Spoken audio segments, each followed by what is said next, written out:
Landslides हो रखी हैं और जो कि लैंडस्लाइड्स को बहुत ज़्यादा देखने को मिल रही है।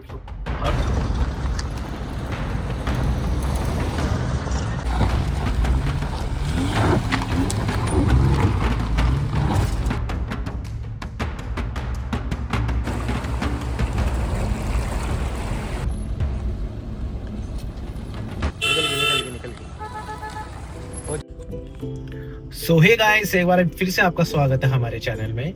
और इस बार मैं जा रहा हूँ केदारनाथ। आज है 17 अक्टूबर और जो केदारनाथ के जो कपाट हैं वो 23 अक्टूबर को बंद हो जाएंगे। तो मेरे पास इस साल ये आखिरी चांस था केदारनाथ जाने का। टोटल हम 3 लोग हैं जो केदारनाथ जाएंगे। तो मैं पहले जीजू के घर पे जा रहा हूँ और वहाँ पे हम सारे जो 3 लोग हैं वो मिलेंगे, मीटअप होगा हमारा और उसके बाद फिर हम निकलेंगे केदारनाथ की तरफ। इस बार मैं केदारनाथ जा रहा हूँ बाय कार। तो इस वीडियो में मैं आपको दिखाऊंगा कि जो ये रूट है वो कैसे होने वाला है और क्या केदारनाथ, अगर आप भी अपनी कार से प्लान कर रहे हो दिल्ली से केदारनाथ, क्या वो सेफ है या नहीं, और रोड कंडीशन कैसी है, वो सब मैं आपको अपने ब्लॉग में दिखाऊंगा। तो चलते हैं, गाड़ी में बैठते हैं, हमने सामान वगैरह सब डाल दिया है and let's go to Kedarnath.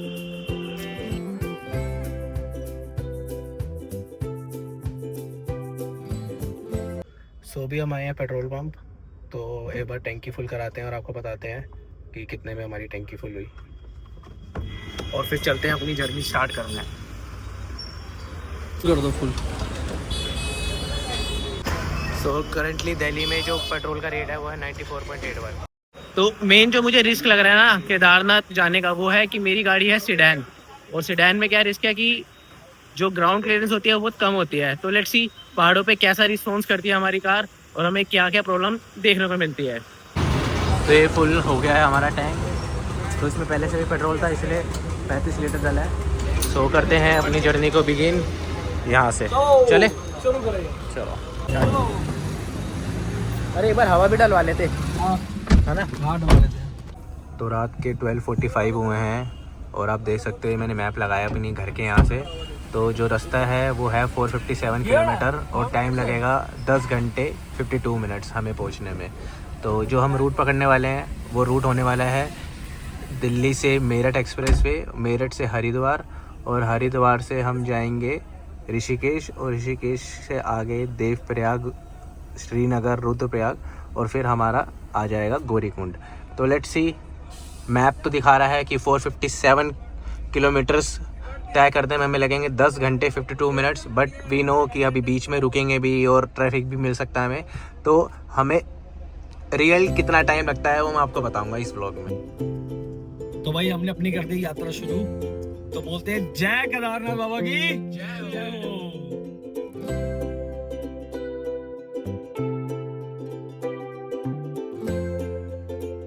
यही है, अब हम केदारनाथ जा रहे हैं। तो हमारा मेन मोटिव यही है कि ये जो हमारा रूट है ना ये सेफ, ये अच्छे से हो जाए। बाकी हम जब ट्रैक कर रहे होंगे सब अच्छे से होगी। हाँ, वो वहाँ पे थोड़ी आई नो भीड़ होगी, लाइन होगी और स्ट्रगल होगी, बट चीजें मैं चाहता हूँ कि सेफली हो जाए और स्मूथली हमारी जो ट्रिप एंड हो जाए। क्या कहना है आपका? बहुत बढ़िया भाई, बहुत सही बात बोली। नॉर्थ प्लेस, अभी एक नॉर्थ प्लेस चल रहा है, यहाँ से हम सीपी को पार करेंगे और पहुंचेंगे गाजियाबाद, और वहाँ से हमारा एक्सप्रेसवे स्टार्ट हो जाएगा।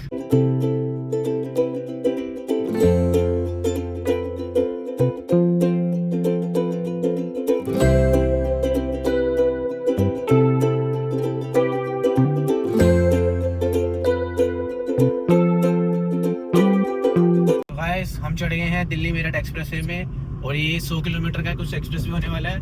और उसके बाद लेट्स सी रोड कंडीशन कैसी होती है, क्योंकि एक्सप्रेसवे की रोड कंडीशन बिल्कुल टॉप नॉच है। और 100 किलोमीटर अब हम इस प्यारी रोड पे चलेंगे क्रूज करते हुए, क्योंकि इस रोड की जो स्पीड लिमिट है वो है 100।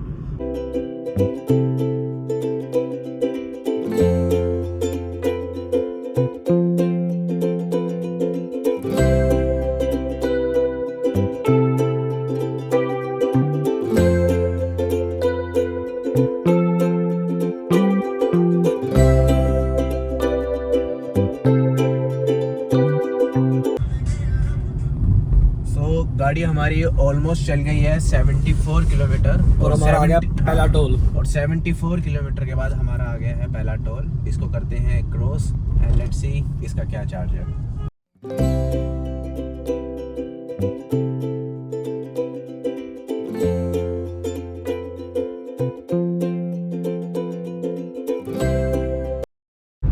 सो हमारी गाड़ी चल चुकी है अराउंड 100 किलोमीटर्स और आ गया है हमारा सेकंड टोल। तो चलते हैं सेकंड टोल को क्लियर करते हैं। किस्मत से अच्छी जगह मिल गई है क्लियर करने की, वरना हर बार फंस जाता हूँ मैं ट्रैफिक में। तो अपना खुल गया है मामला, लेट्स गो। जीजू चाय वाय पीनी है कुछ? किसी को कुछ चाय वाय कुछ तो नहीं पीना ना? अभी चलते रहो ना कंटिन्यूसली, हरिद्वार तक चलते रहते हैं। तो अभी हरिद्वार लगभग 100 किलोमीटर हो रहा है और उसको कवर करने के लिए अप्रोक्सीमेटली हमें 1.5 घंटा लगेगा, क्योंकि ट्रैफिक नहीं है, रोड बिल्कुल खाली है और ड्राइव करने में बहुत मज़ा आ रहा है। तो देख सकते हो गाड़ी हमारी चल गई है 163 किलोमीटर्स और ये आ गया है हमारा एक और टोल। तो ये हमारा थर्ड टोल है और टाइम हो रहा है 3:47। तो लगभग 4 बजने को आए हैं और हम अब क्रॉस करने वाले हैं थर्ड टोल, जहाँ पे थोड़ा ट्रैफिक भी मुझे दिख रहा है। ठीक। सो गाइस देखो सारी लेन चल रही है, ये लेन भी चल रही है, ये देखो ये भी चल रहे हैं। बस जिस लेन में मैं खड़ा हो जाता हूँ ना वो लेन रुक जाती है भाई। ये हर बार की कहानी है मेरे साथ। अब मुझे लगता है लेन चेंज करनी पड़ेगी। चल पड़ी अपनी लेन भाई।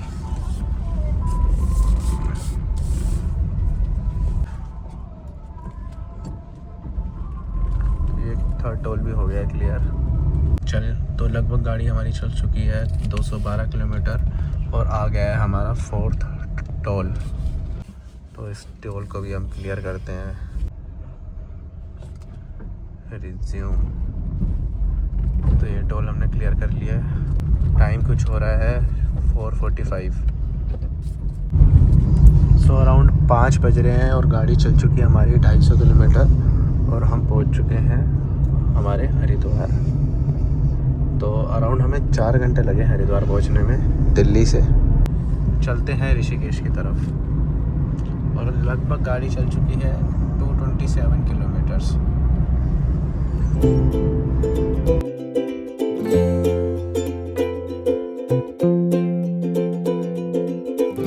तो सुबह के 5:30 बज चुके हैं और हम पहुंच गए हैं ऋषिकेश। और ऋषिकेश में देखो 5:30 बजे भी कितना रश है, बहुत ट्रैफिक हो रहा है ऋषिकेश में। तो यहाँ से हमारे पहाड़ी रास्ता स्टार्ट हो जाएगा। तो हम दिल्ली से चले थे जैसे आपको पता ही है, तो 250 किलोमीटर तो प्लेन से और 250 किलोमीटर से आगे अब ऋषिकेश आ चुका है और अब थोड़ा पहाड़ी रास्ता स्टार्ट होने वाला है। तो भाई अपना बिल्कुल पहाड़ी रास्ता स्टार्ट हो चुका है और अच्छी बात यह है कि हम बिल्कुल सही टाइम पे पहाड़ों पे पहुँचे हैं, क्योंकि आप देखोगे हल्की हल्की सुबह भी स्टार्ट हो गई है। तो सुबह क्या होता है, विजिबिलिटी अच्छी होती है और आप गाड़ी स्मूथली चला सकते हो, वरना रात को काफ़ी प्रॉब्लम आती है गाड़ी चलाने में। तो बस अब एक बार पेट्रोल पंप मिलेगा तो हम एक बार टॉप अप कराएंगे और फिर आगे की जर्नी दोबारा से रिज्यूम करेंगे। बस एक बार पेट्रोल पंप दिख जाए हमें।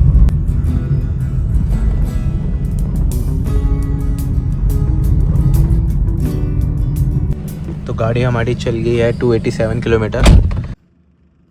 अब ये टाइम है सीट स्विच करने का, क्योंकि मैं घर से ही गाड़ी चला रहा था, अब जीजू चलाएंगे गाड़ी। तो हम बढ़िया लेंगे नज़ारे। सुबह हो गई है, बढ़िया पहाड़ों के नज़ारे लूँगा मैं। और अब ड्राइव करेंगे जीजू, बिल्कुल फ्रेश फील कर रहे हैं जीजू। नींद पूरी हो गई? पूरा 6 घंटे से ड्राइव कर रहा है गाड़ी को। तो 6 घंटे से मैं ड्राइव कर रहा था और मज़ा आ रहा था। मैं तो अभी भी कर लेता वो ड्राइव, बट अब थोड़ी थोड़ी सुबह हो रही है ना, तो नज़ारे के मज़े लूँगा और ड्राइव करेंगे जीजू। बाहर तो भाई ठंड हो रही थी, तो पूरी गर्म करके बैठा हुआ है। बाहर तो भाई ठंड हो रही थी, बेजना तो उठ चुका है। तो अगर आपको अभी रोड की कंडीशन दिख रही है तो रोड प्लेन नहीं है, काफ़ी गड्ढे हैं रोड पे, बट अभी आज तक ऐसे गड्ढे नहीं देखे जहाँ हमारी गाड़ी नीचे लगे।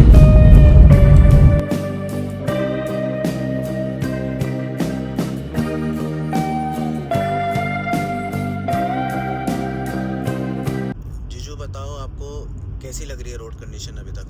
रोड कंडीशन कुछ जगह सही है, कुछ जगह ऊपर खावड़ है। 80% अभी तक जो मिलती है तो ऊपर खावड़ी मिली है, प्लस यहाँ पे लैंडस्लाइड्स हो रखी हैं, और जो कि लैंडस्लाइड्स में बहुत ज़्यादा देखने को मिल रही है।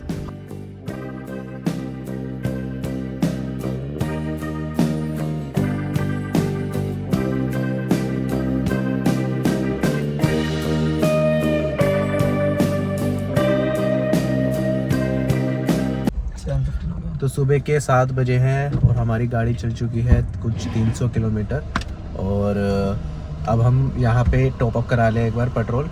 और यहाँ पे मैं देख रहा हूँ पेट्रोल के प्राइस तो कम ही है, 93 है। हमारे दिल्ली से कम है। हाँ 94 हमारा। हमारे दिल्ली में जो पेट्रोल के प्राइस है वो 94 है, बट यहाँ पे 93.7, मतलब 40-50 पैसे का फर्क है। इतनी हाइट पे भी पेट्रोल यहाँ पे बल्कि सस्ता है। ऐसा क्यों? यहाँ पे तो बल्कि कोस्ट बढ़ दी है ना। 100 रुपये 104 होना चाहिए। नहीं, यहाँ पे तो कोस्ट बढ़ जाएगी क्योंकि वो टैंक इतना ऊपर तक आ रहा है ना, पर यहाँ पे कम है। हमें तो रीज़न नहीं पता, अगर आपको पता है तो कमेंट में जरूर बताना कि यहाँ पे प्राइस कम क्यों है।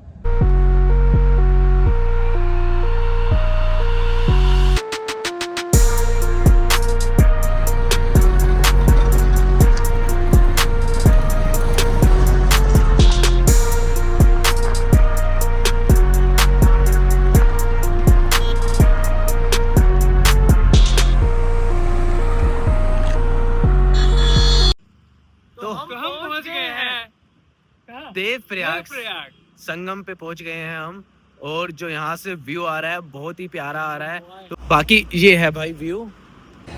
तो ये है देवप्रयाग, 2 नदियों का संगम, जहाँ भागीरथी नदी और अलकनंदा नदी मिलती हैं और बन जाती है गंगा।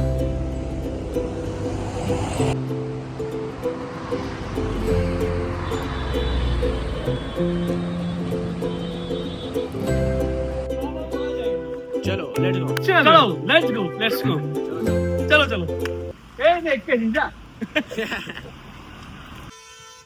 तो ये बार हम संगम को पास से देख के आने की ट्राई कर रहे हैं।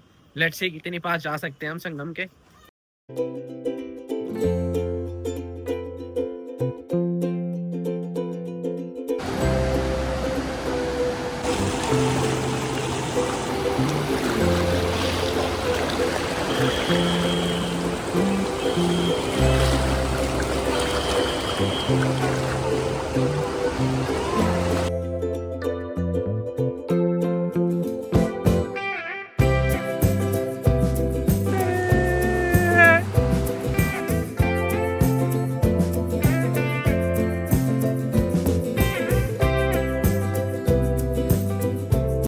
अभी हम सोनप्रयाग से कुछ 80 किलोमीटर दूर है, और 80 किलोमीटर का डिस्टेंस तय करने में जो मैप बता रहा है वो बता रहा है 3 घंटे, क्योंकि हमारी एवरेज स्पीड जो चल रही है पहाड़ी रास्ते में वो सिर्फ 40 की स्पीड चल रही है, और आगे शायद ट्रैफिक भी है।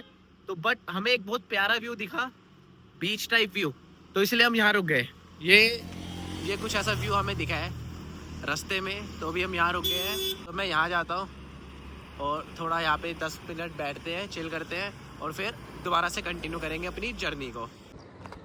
तो शायद लोगों ने ना इस जगह का नाम मिनी गोवा रखा हुआ है इसकी वाइट सैंड की वजह से।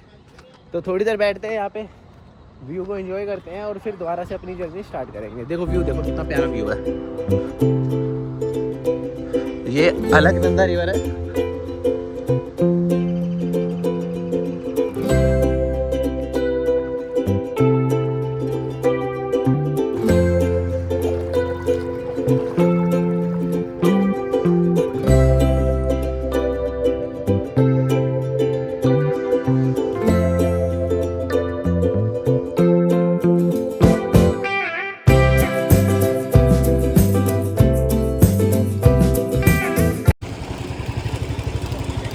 निकल जाएगी। स्मूथ है। आ गई आ जाएगी। बहुत क्लियरेंस है, बहुत जगह है, नहीं लग रही नीचे।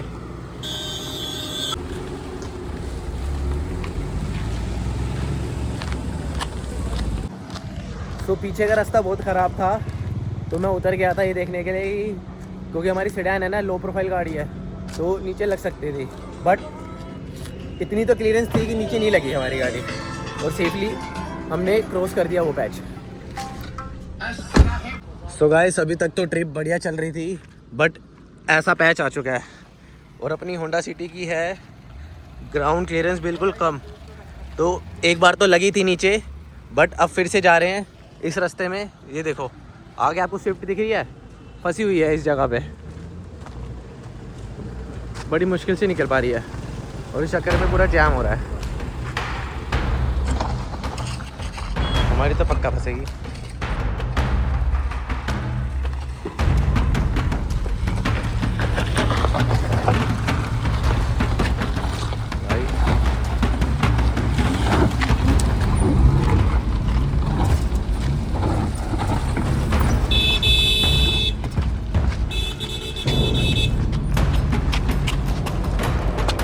निकल गई।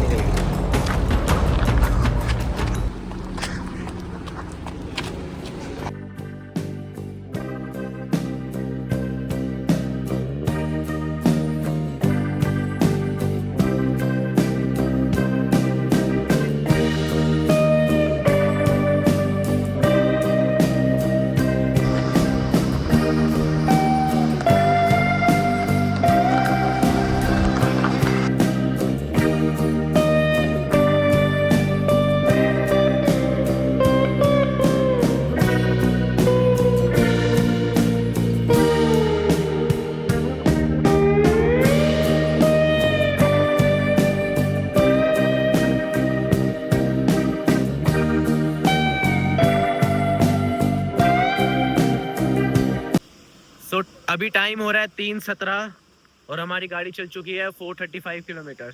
तो यहाँ से सिर्फ 25 किलोमीटर है दूर और फिर हम अपने डेस्टिनेशन पे पहुँच जाएंगे। और हमने होटल भी बुक नहीं किया है, फिर होटल का देखेंगे। बट रास्ते में हमें बहुत प्यारा झरना दिखा, तो हम 5 मिनट के लिए यहाँ रुक गए हैं। एक बार झरने को एंजॉय करते हैं, झरने का व्यू लेते हैं और आपको भी दिखाते हैं, और फिर 5-10 मिनट बाद हम अपनी जर्नी दोबारा से रिज्यूम कर देंगे।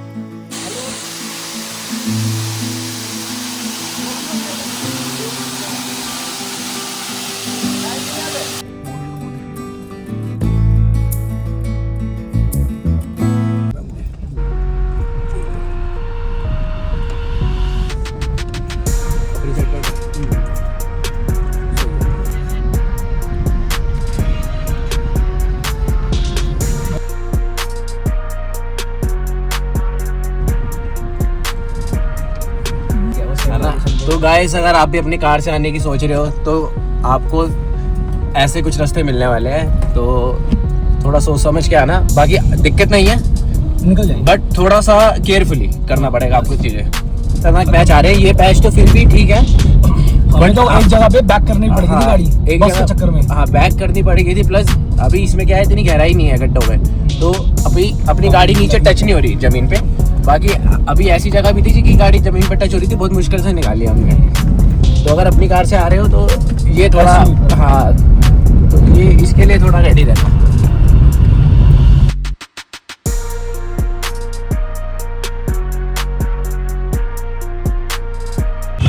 तो बस सोनप्रयाग से हम 4 किलोमीटर दूर थे और हमें दिखा ये पैच।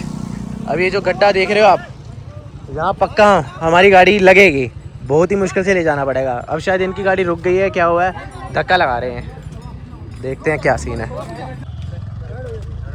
गाड़ी भाई, गाड़ी स्टार्ट है, स्टार्ट नहीं हो रही।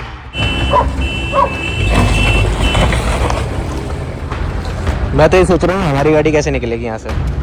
तो बस यार अपनी गाड़ी नीचे ना लगे, बस यही रिस्क है, बाकी आराम से निकाल रहे हैं।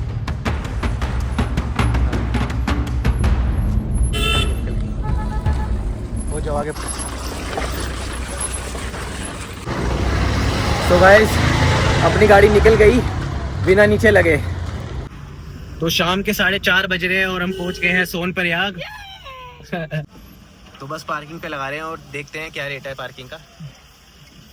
रेट है क्या, रेट है 150 रुपये पर आदमी का भाई। चल ठीक, ओके ओके ओके बढ़िया।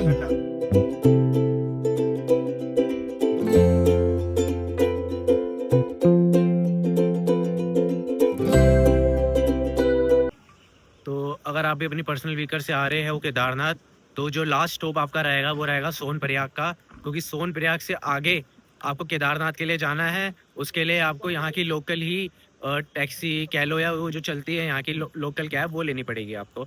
तो हमने सोनप्रयाग में कार को अपनी पार्किंग पे लगा लिया है और समझ लो हम 4:30 बजे शाम के यहाँ पहुँचे हैं और रात को 12:30 बजे निकले थे हम घर से।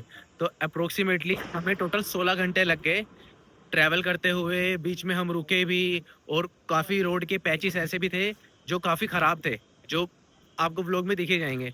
बट एट लास्ट हम सेफली, मेन होती है सेफ्टी, तो हम सेफली आ गए हैं सोनप्रयाग। तो अभी हम अपने होटल में चेक इन करेंगे और फिर कल सुबह निकलेंगे केदारनाथ के लिए।